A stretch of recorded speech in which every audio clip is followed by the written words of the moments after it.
안녕하세요. 저는 3살 된 딸 은정이를 키우고 있는 30대 여성입니다. 은정이가 이제 말을 하기 시작하고 말귀를 알아먹으면서 조금씩 대화가 되는데 보고 있어도 보고 싶다는 말이 무슨 뜻인지 이해가 될 정도로 너무 은정이가 예쁘고 이 아이로 인해 행복합니다. 조금만 솔직히 말하자면 행복하지만 참 힘들어요. 저는 아이를 육아함과 동시에 인터넷 쇼핑몰을 열어 일하고 있는 사업자이거든요. 아이를 돌보랴 쇼핑몰 업무를 하랴 하루하루가 어떻게 지나가는지 모를 정도로 정신없이 바쁘답니다. 그래도 항상 제 편이 되어주는 제 남편과 저만 보면 그저 웃어주는 우리 예쁜 딸 은정이 덕에 힘들어도 이게 바로 행복이라는 것을 느끼곤 해요. 지금은 이렇게 제 일을 하며 나름 행복하게 살지만 사실 제가 이렇게 진짜 행복을 느끼며 산 지는 얼마 되지 않았습니다. 불과 얼마 전까지만 해도 어떤 사람 때문에 정말 너무 힘들고 괴로웠거든요. 그 사람은 바로 저의 대학교 동창 박고은인데요. 박고은이라는 대학교 동창과 특별한 인연이 되었지만 그 인연이 악연으로 변한 이야기를 지금 들려드릴까 해요. 말주변이나 글솜씨가 없어서 재밌게 써질지는 모르겠지만 저의 사연을 듣기 위해 투자한 여러분의 시간이 헛되지 않도록 최선을 다해보겠습니다. 저와 고은이는 대학교 다닐 때 동아리에서 만났습니다. 고은이는 경제학과, 저는 산업디자인학과로 과는 달랐지만 동아리 모임에서 만나 같이 밥도 먹고 술도 먹었던 사이였어요. 고은이와 저는 성격이 정반대였습니다. 저는 말을 할 때 많이 생각하고 조심스럽게 내뱉는 성격인데 고은이는 남의 기분은 하나도 생각하지 않고 하고 싶은 말은 바로바로 해야만 하는 성격이었어요. 그리고 저는 옷을 입을 때 평범하고 편한 것을 더 선호했던 반면 고은이는 항상 불편하더라도 남들의 눈에 예쁘게 보이는 옷만 입고 다녔습니다. 그래서 고은이는 인기도 많고 주변에 남자친구도 많이 있었어요. 제 기억으로는 대학교 생활 내내 애인이 없던 적이 없었던 것 같아요. 이렇게 저와 고은이는 말투부터 옷 입는 습관까지 달랐기에 동아리 활동을 했어도 엄청 친해지지는 못했습니다. 그렇게 학교를 졸업하고 고은이는 대기업에 취업했다고 들었고 저는 집 근처의 중소기업에 취업하며 그 뒤로 자연스럽게 연락이 끊겼어요. 저의 첫 회사 생활은 정말 힘들었습니다. 매일 실수해서 혼나기 일쑤였는데 그때마다 저를 위로해주고 격려해주신 과장님이 한 분 계셨어요. 그 과장님은 저보다 7살이 많고 이름은 박은호였는데 우리는 회사 업무와 관련된 이야기 외에도 사적인 이야기도 나누면서 급속도로 친해지게 되었습니다. 시간이 흘러 서로가 서로에게 이성적인 호감까지 생겼고 그 뒤로 6년 동안 사귀다가 결혼까지 결심하게 되었어요. 결혼을 준비하면서 보니 제 남편의 여동생이 바로 저의 대학교 동창 박고은이더라고요.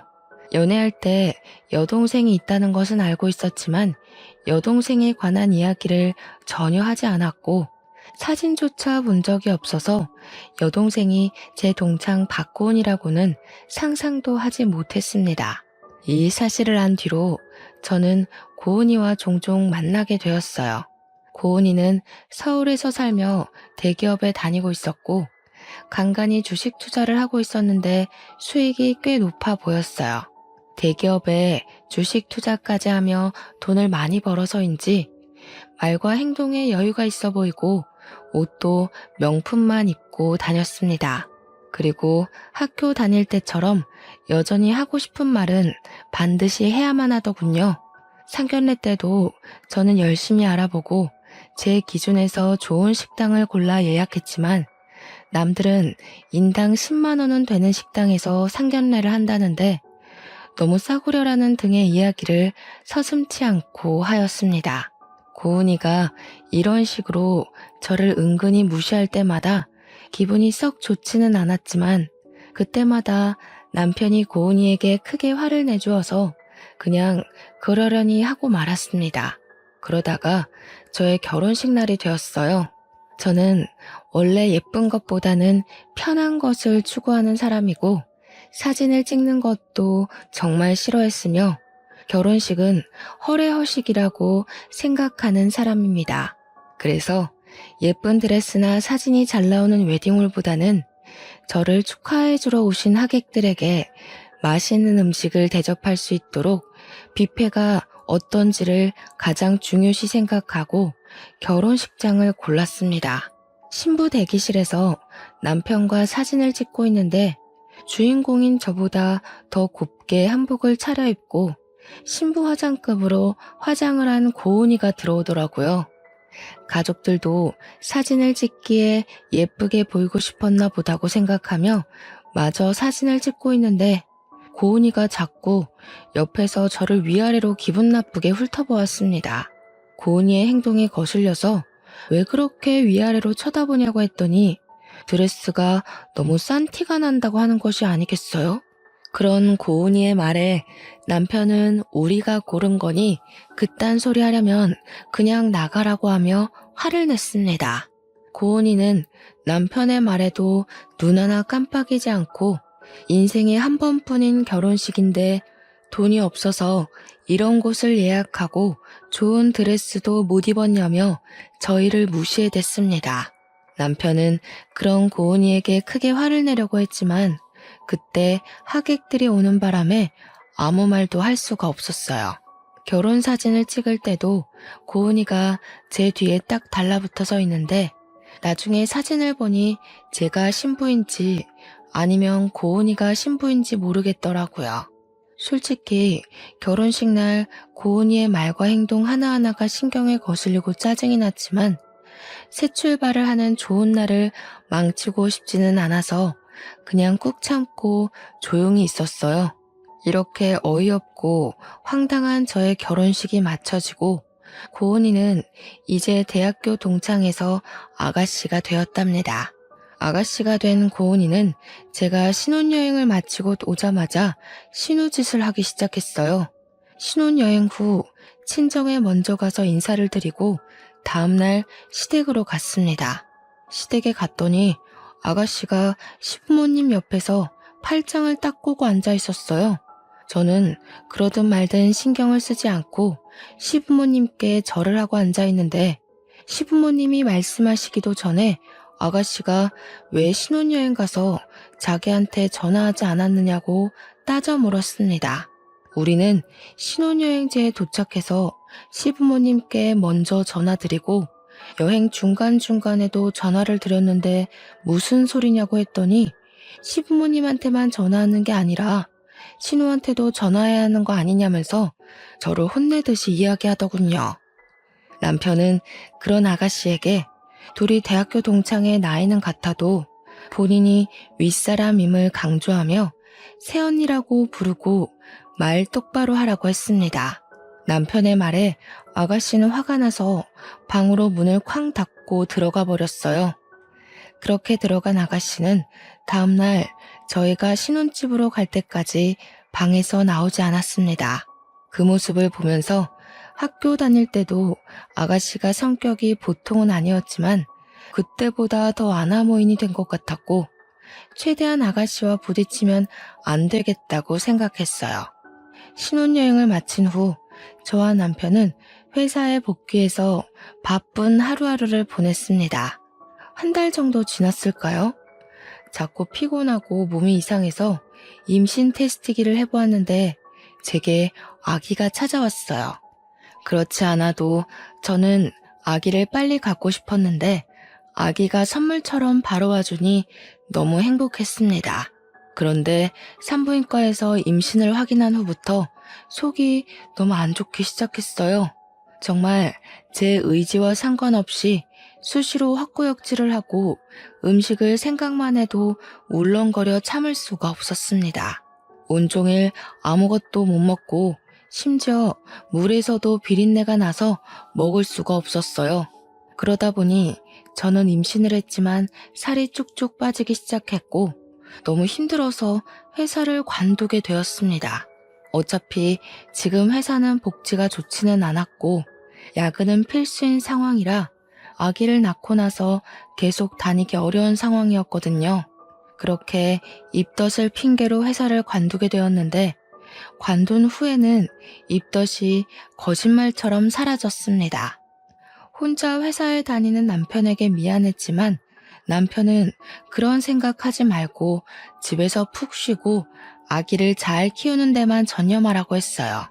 저는 그런 남편이 편하게 회사 생활을 할 수 있도록 최선을 다해 내조하며 매일 출근 시간에 같이 일어나 아침밥을 차려주고 퇴근하고 오면 맛있는 저녁상을 차려주었답니다. 그렇게 집에서 태교하며 시간을 보내고 있는데 아가씨한테 전화가 왔어요. 요새 집에서 쉬고 있다며? 남편이 벌어다주는 돈으로 먹고 살아서 참 편하겠어. 부럽다. 집에 있으니 편하긴 해도 육아 공부도 하고 집안일도 하고 하느라 은근히 바쁘네. 넌 잘 지내지? 너? 어디서 아가씨한테 너라고 그래? 괜히 우리 엄마 앞에서 나한테 너라고 했다가 호칭 제대로 안 붙인다고 혼나지 말고 나한테 꼬박꼬박 존댓말 쓰고 아가씨라고 불러. 새언니가 혼날까봐 걱정돼서 하는 이야기야. 그리고 집에 있겠다고 너무 퍼져만 있지 말고 옷도 좀 예쁘게 차려입고 있어. 나는 결혼하고 아기 가졌다고 회사 관두고 집에서 목이 늘어난 티셔츠에 김치국물 묻은 옷 입고 있는 여자들 너무 한심해. 아기 가졌다고 관리 안 하고 집에만 있으면 안 돼. 새언니, 혹시 그러는 거 아니지? 그러다 우리 오빠 바람나. 조심해. 이보세요, 아가씨. 그때 남편도 말했듯이 내가 아가씨보다 더 서열이 높은 거 알죠? 아가씨도 이제 나한테 꼬박꼬박 존댓말 쓰세요. 알겠어요? 그리고 내가 집에서 목이 늘어난 티셔츠를 입든 말든 네가 무슨 상관이야? 이혼해도 내가 하고 바람을 피워도 내 남편이고 네 남편 아니니까 신경 쓰지 마. 그리고 이딴 소리 할 거면 다시는 전화하지 마. 끊습니다. 아가씨.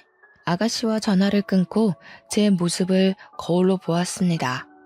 거울 속에 저는 푸석한 얼굴에 목이 늘어나고 김치국물이 묻은 티셔츠를 입고 있었는데 그런 모습을 보니 저 자신이 참 미련해 보였어요. 아가씨 말이 아예 틀린 것은 아니라고 생각하며 우울해하고 있는데 남편에게 전화가 왔습니다.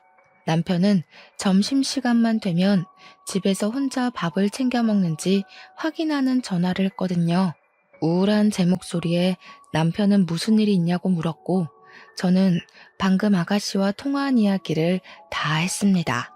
남편은 아주 크게 화를 내며 걔는 원래 말을 그딴 식으로 하는 애니까 너무 마음 깊이 듣지 말고 한 귀로 듣고 한 귀로 흘리라고 했어요. 그리고 임산부가 자기 몸 챙기는 것보다 더 중요한 것이 어디 있냐면서 그딴 말 신경 쓰지 말고 살이 많이 쪄도 되니까 생각나는 음식 다 먹고 마음 편히 지내라고 했습니다. 남편의 그 말이 얼마나 위로가 되던지 모르겠네요. 그 뒤로도 남편은 저에게 너무 잘해주었고 저는 꿈을 꾸는 것 같이 행복한 신혼을 보내고 있었답니다. 그렇게 행복에 겨운 나날들이 흘러 임신 7개월쯤 되었을 때 결혼 후 첫 명절을 맞이했습니다. 원래는 남편이 반차를 쓰고 오후에 출발하려고 했으나 그날따라 회사에 일이 많아 늦게 퇴근을 했어요. 그래서 명절 연휴 첫째 날 새벽에 출발해서 오전 8시 정도에 시댁에 도착을 했습니다. 시댁에는 시부모님과 아가씨가 아침을 먹고 치우고 있었어요. 아가씨는 저를 보자마자 며느리로 처음 맞이하는 명절인데 전날 와서 시부모님과 장을 보고 해야 하는 거 아니냐고 했습니다.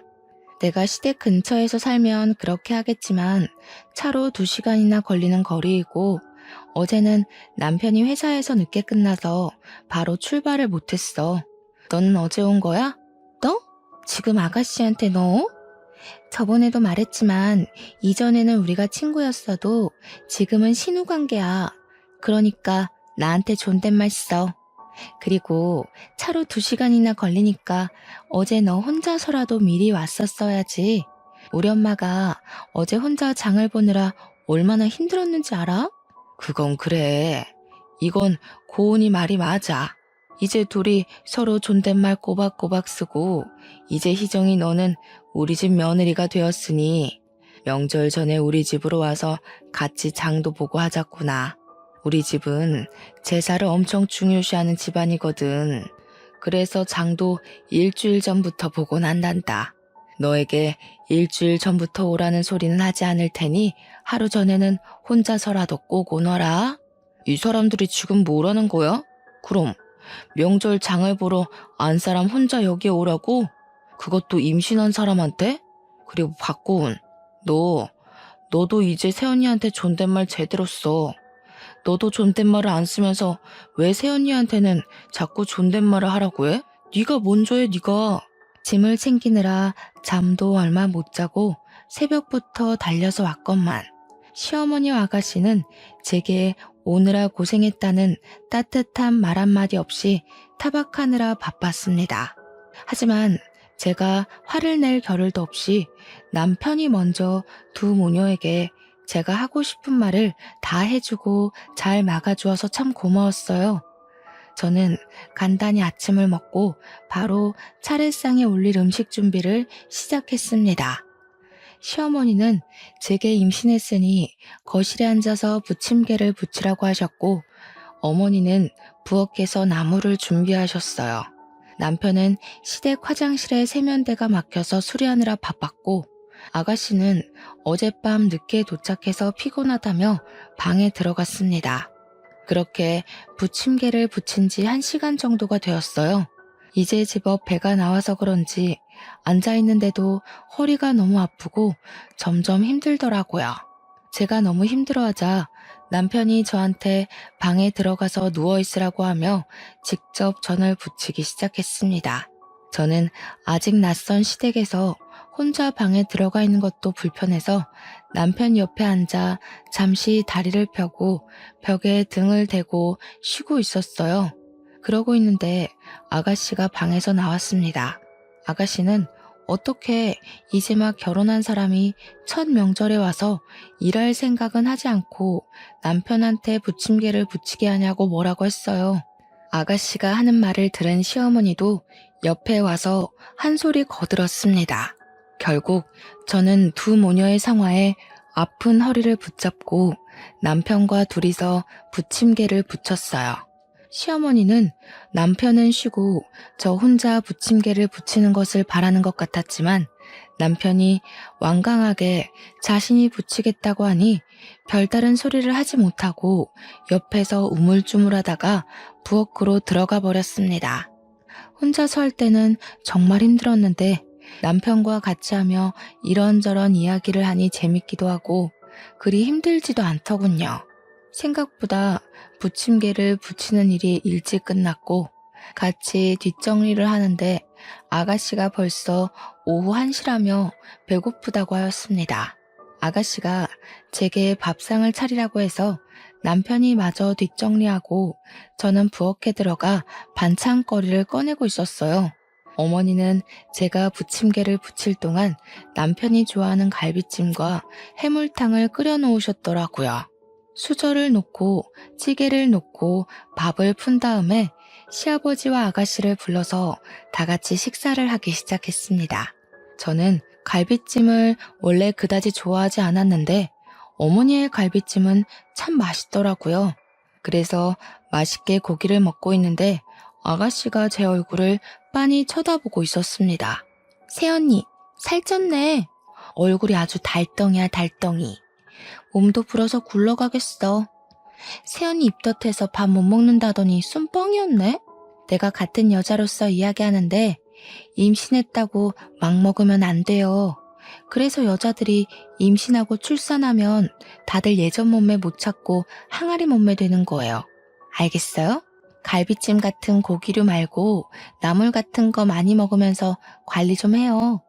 새언니가 돼지처럼 뚱뚱해지면 같이 다니기 쪽팔려서 어떻게 다녀? 지금 내가 먹는 갈비찜이 아까워서 그러세요?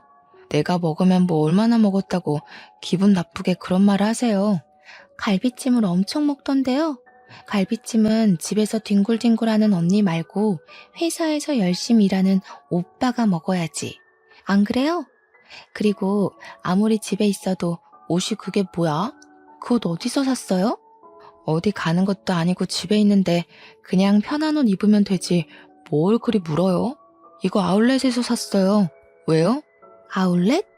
그 10,000원, 20,000원 쓰레기 옷 파는데? 아니, 우리가 이제 갓 30살인데 아울렛 같은 데서 옷을 사면 어떡해요.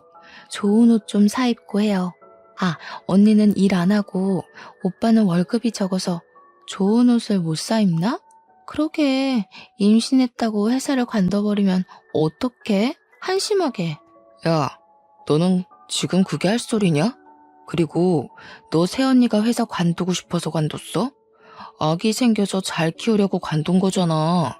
그리고 집에서 뭘 입고 말든 네가 뭔 상관이야? 신경 쓰지 말고 너나 잘해. 아가씨는 식구들이 다 있는 자리에서 제 외모와 옷에 대해서 지적하기 시작했고 화가 나서 한 소리 하려고 했지만 저보다 남편이 더 심하게 화를 내는 바람에 아무 말도 할 수 없었습니다. 시어머니는 아가씨의 말에 수긍하며 시댁에 올 때는 옷을 깔끔하고 좋은 것으로 입고 오라고 하셨어요. 동네 사람들 보면 창피하다면서요. 갈비찜을 먹다가 달덩이라는 소리를 듣고 제 옷이 쓰레기 옷이라는 소리를 들으니 너무 기분이 나빴습니다. 남편이 저 대신에 크게 화를 내긴 했지만 입맛이 뚝 떨어지더군요. 갑자기 소화도 잘 되지 않고 속도 불편해서 밥을 거의 먹지 못했습니다. 그렇게 불편하고 화가 나는 식사가 마쳐지고 상을 치우려고 하니 남편 본인이 설거지한다고 하며 싱크대 앞으로 갔어요. 그 모습을 본 아가씨는 아까 부침개도 오빠가 부치더니 설거지도 오빠가 하느냐며 뭐라고 하더군요. 그런 아가씨의 말에 남편은 누가 하면 어떠냐고 하며 설거지를 하기 시작했어요. 솔직히 허리도 너무 많이 아프고 다리도 퉁퉁 부어서 힘들었는데 남편이 그리해주니 참 고마웠습니다. 저는 남편이 설거지할 동안 상을 닦고 반찬을 냉장고에 넣으며 뒷정리를 하고 과일을 깎았어요. 아가씨는 밥 먹고 바로 거실 소파에 누워서 TV를 보고 있었는데 그런 모습을 보니 얄밉고 정말 꼴 보기 싫었습니다. 그래도 괜히 말 섞고 하면 더 스트레스만 받으니 그냥 그러려니 하고 있는데 아가씨가 제게 콜라를 가져다 달라고 하는 게 아니겠어요? 저는 지금 과일을 깎고 있으니 직접 갖다 먹으라고 말했습니다. 하지만 아가씨는 TV에 빠져서 제가 하는 말이 들리지 않는지 아니면 제 말을 못 들은 척 하는 것인지 몰라도 아무런 대답이 없었어요. 그런 모습을 본 시어머니가 제게 얼른 콜라를 가져다 주라고 해서 어쩔 수 없이 갖다 주었는데 손이 미끄러져서 아가씨가 입고 있던 하얀 운동복에 콜라를 쏟아버렸습니다. 야, 이 옷이 얼마짜린지 알아? 100만 원짜리야. 그런 옷에 콜라를 쏟아버리면 어떡해? 그러게, 누가 집에서 100만 원짜리 운동복 입고 있으래요? 애초에 아가씨가 콜라를 가져갔으면 이런 일도 없었잖아요. 옷이 날개고 인품이고 사람이야. 하긴 10,000원, 20,000원짜리 1,000조가리 입는 네가 이 명품의 세계를 어떻게 알겠어. 너한테 이딴 말하는 내가 우습지. 이 옷 어떻게 할 거야? 됐다. 그냥 네가 이 옷 입어. 야, 도대체 새언니한테 뭐 하는 짓이야? 그만 좀 해. 넌 도대체 왜 이렇게 사람을 못 잡아먹어서 안달이니? 진짜 더는 너랑 같이 한 장소에 못 있겠다. 임산부한테 살쪘다고 하질 않나? 옷 가지고 계속 시비이지 않나? 그렇게 네 돈 잘 번다고 유세 떨고 싶어? 그럼 다른 데 가서 해. 여기서 하지 말고.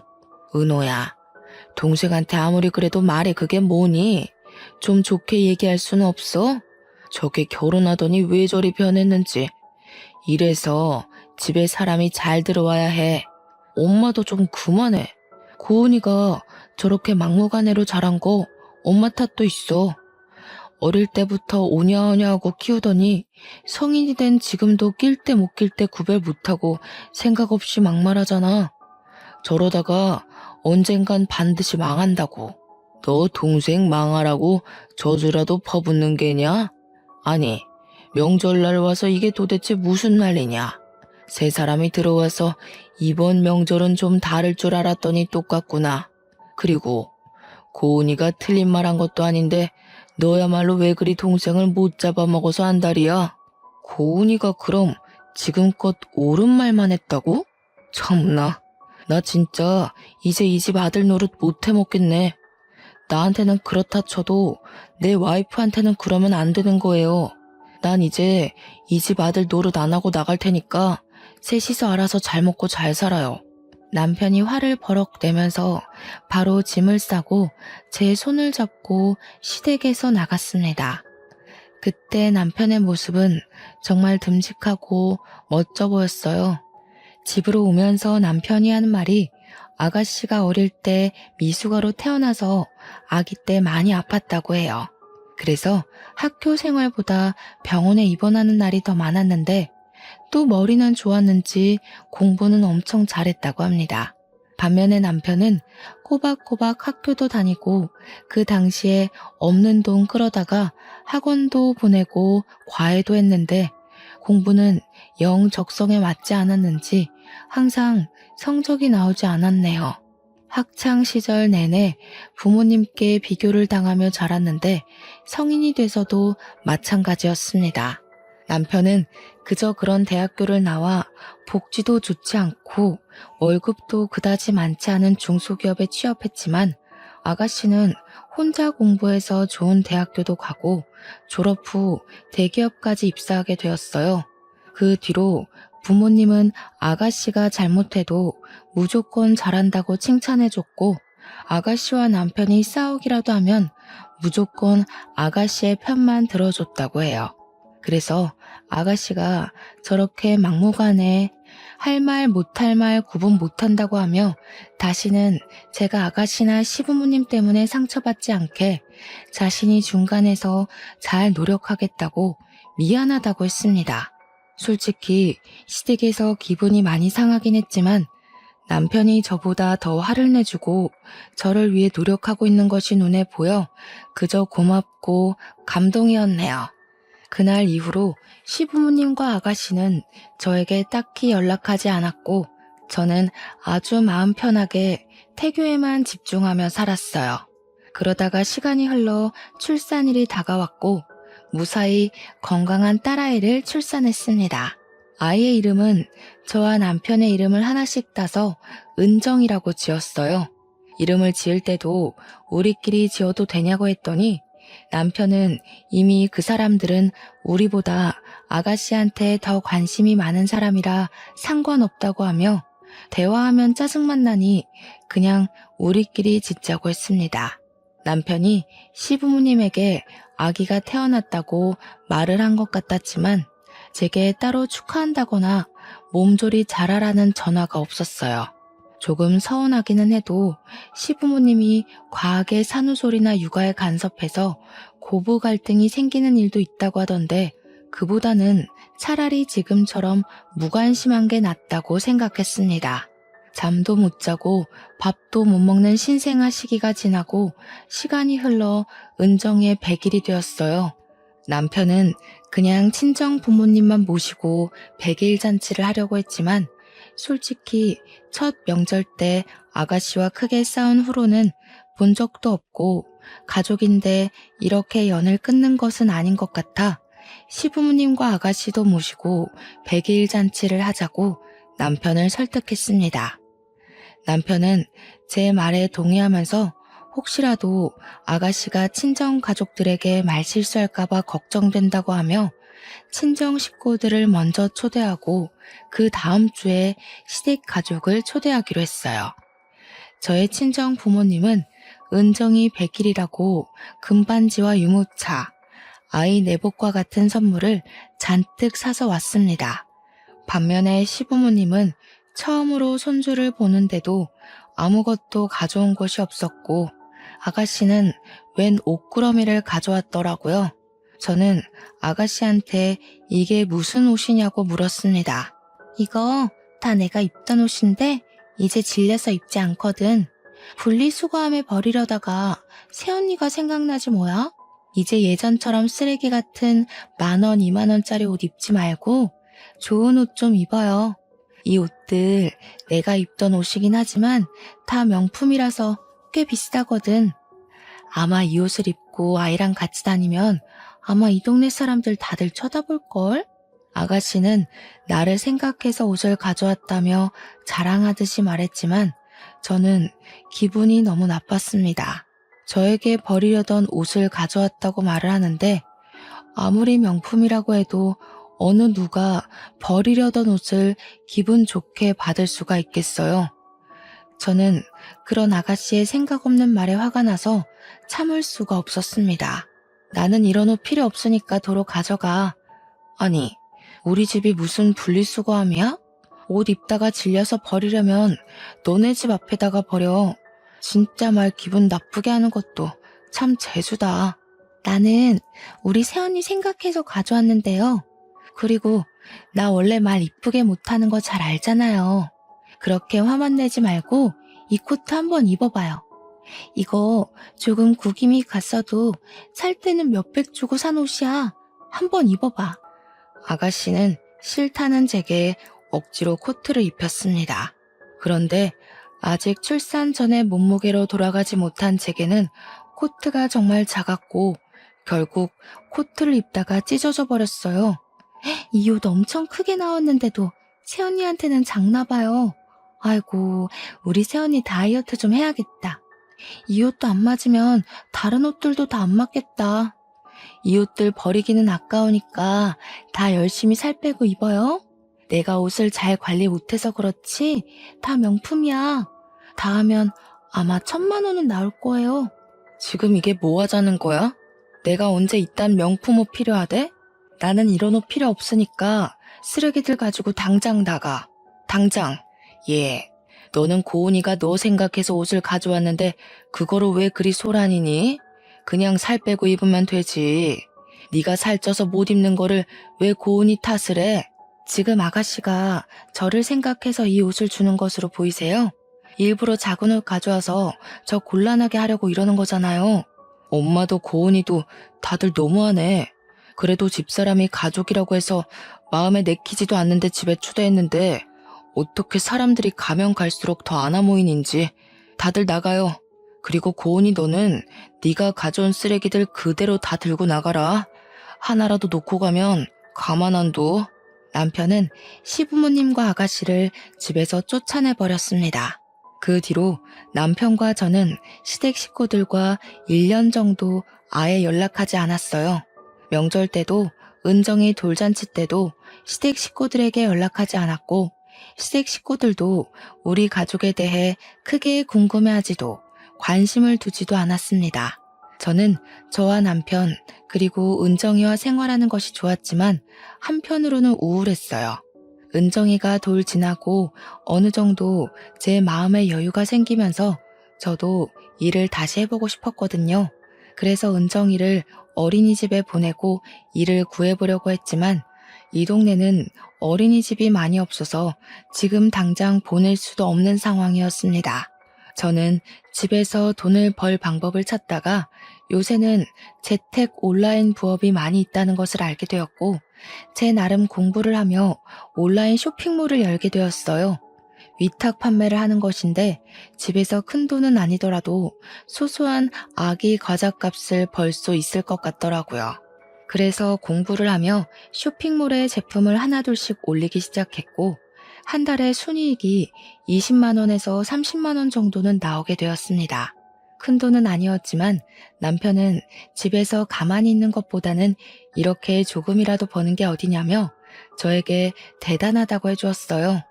남편의 적극적인 지지와 응원 덕에 이거 말고도 다양한 온라인 부업에 도전하게 되었고 한 달에 집에서 100만 원 정도를 벌 수 있게 되었습니다. 적은 돈이지만 집에서 은정이를 돌보며 돈을 번다는 것 자체가 너무 좋았고 재밌었어요. 이렇게 소소하게 돈을 버는 재미로 살고 있는데 대학교 선배한테 전화가 왔습니다. 자신이 아는 분이 회사를 차리셨는데 산업 디자인과 출신의 프리랜서를 찾고 있다며 한번 일해볼 의향이 있냐고 물어보더라고요. 출퇴근할 필요는 없고 집에서 일하며 건당 돈을 받는 것이었는데 금액이 꽤 높았습니다. 이 일을 하려면 잠을 줄이고 쉬는 시간 없이 틈틈이 해야 하기는 했지만 그동안 해왔던 부업들과 함께하면 한 달에 집에서 꽤 큰 돈을 벌 수 있겠더라고요. 그러던 중 남편도 더 크고 좋은 회사로 스카우트가 되어 연봉이 대폭 상승하였습니다. 남편이 다니던 회사를 퇴직하고 퇴직금을 정산받던 날 남편은 저를 백화점에 데리고 갔어요. 그러더니 여자는 좋은 옷을 입고 좋은 가방을 매야 하는데 자기가 돈을 많이 벌지 못해서 명품 옷 한 벌 못 사준 것 같아 미안하다고 하며 저에게 명품 옷 몇 벌과 명품 가방을 사줬습니다. 확실히 명품은 재질이 다르고 정말 고급스러워 보이더라고요.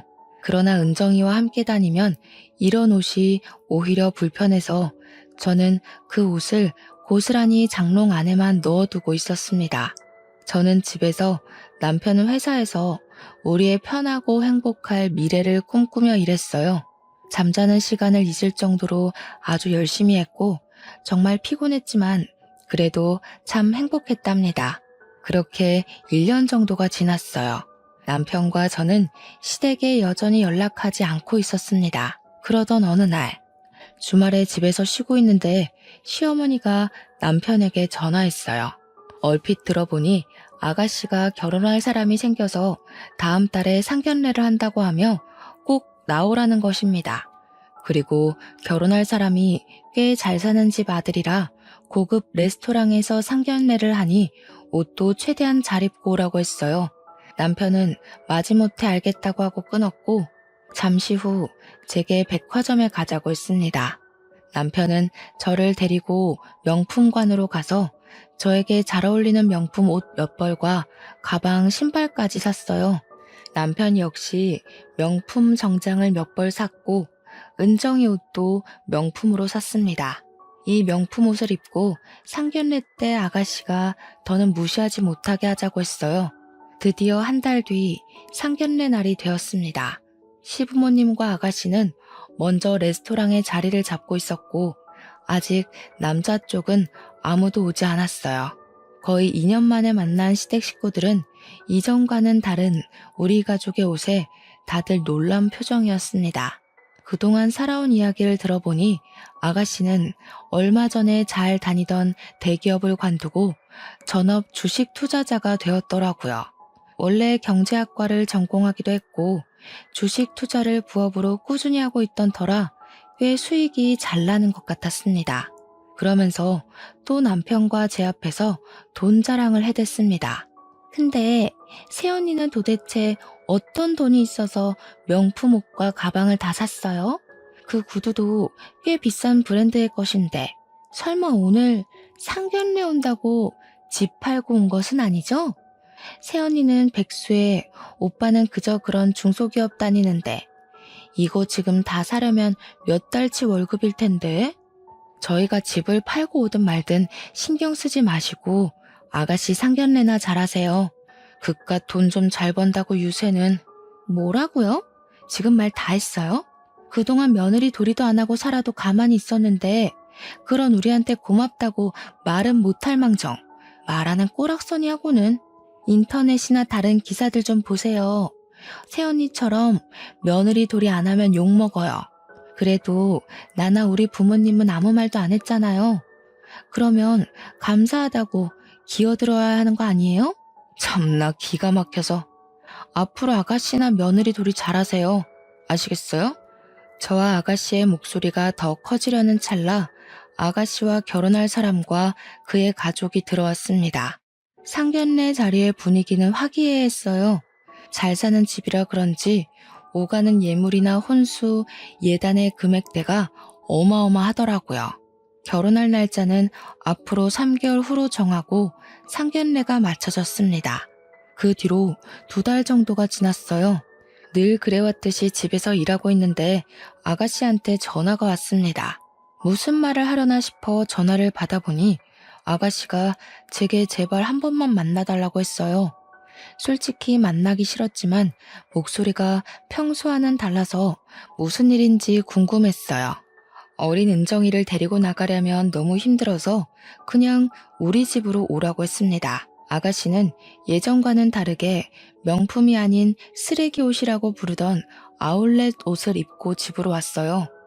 얼굴도 푸석해졌고 얼굴도 울상인 것이 이전과 많이 달라 보였습니다.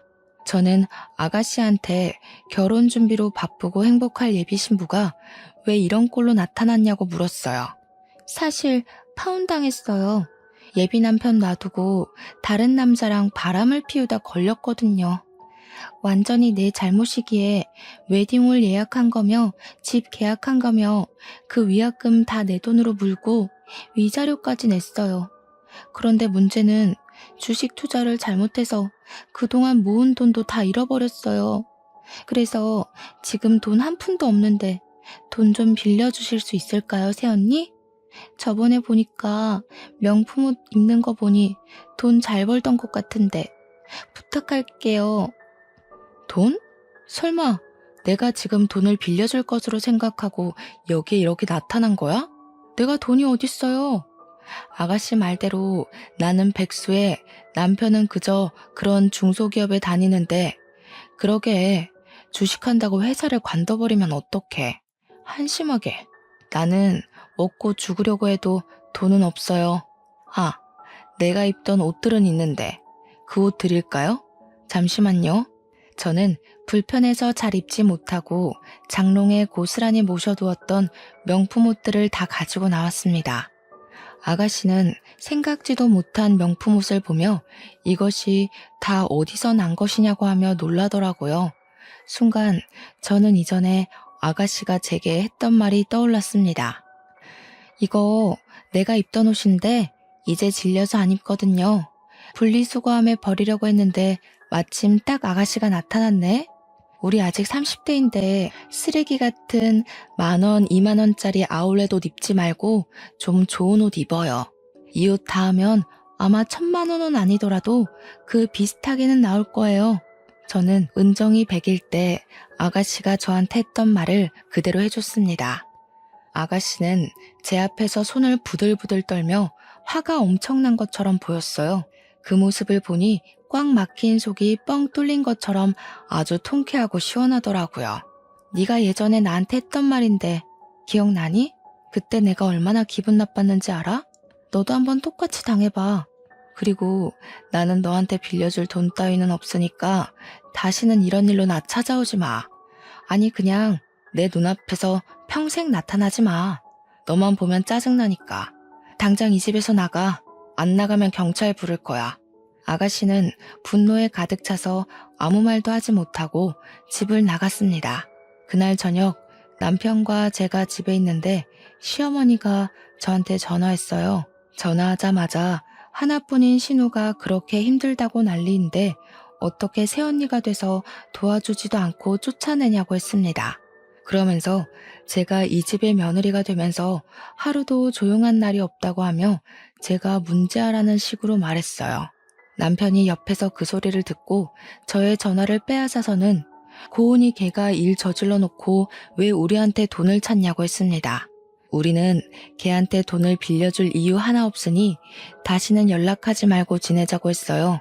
그렇게 남편은 전화를 끊어버리고 제 핸드폰에서 시어머니와 아가씨의 번호를 차단했습니다. 그 뒤로 시댁 가족들은 저나 남편에게 연락이 없었고 우리 3명이 아주 행복하게 살고 있답니다. 나중에 우연히 들은 이야기인데 지금 아가씨는 살던 집을 팔고 시댁에 들어가서 살고 있대요. 그런데 파혼도하고 큰 돈을 날려 정신적 충격이 너무 커서인지 매일 술만 찾고 있고 시댁 동네의 아가씨에 대한 좋지 않은 소문이 순식간에 다 퍼졌다고 해요. 그래서 시부모님은 그리 자랑스럽게 여기던 아가씨 덕에 동네에서 얼굴도 못 들고 살고 있다고 합니다. 여기까지가 대학교 동창과 가족이 되었지만 끝내는 악연이 된 저의 이야기입니다. 이번에 아가씨와 이런 일을 겪으면서 사람 일은 아무도 모른다는 생각이 들었어요. 그렇게 사람들에게 인기도 많고 나름 잘 나가던 사람이 순식간에 몰락하는 것을 보면서 저 역시 그럴 수도 있으니 말과 행동에 항상 조심해야겠다고 다짐하곤 합니다. 요새 저와 남편은 둘 다 하는 일이 잘 풀리고 있어 나름 만족스럽고 뿌듯한 하루하루를 보내고 있답니다.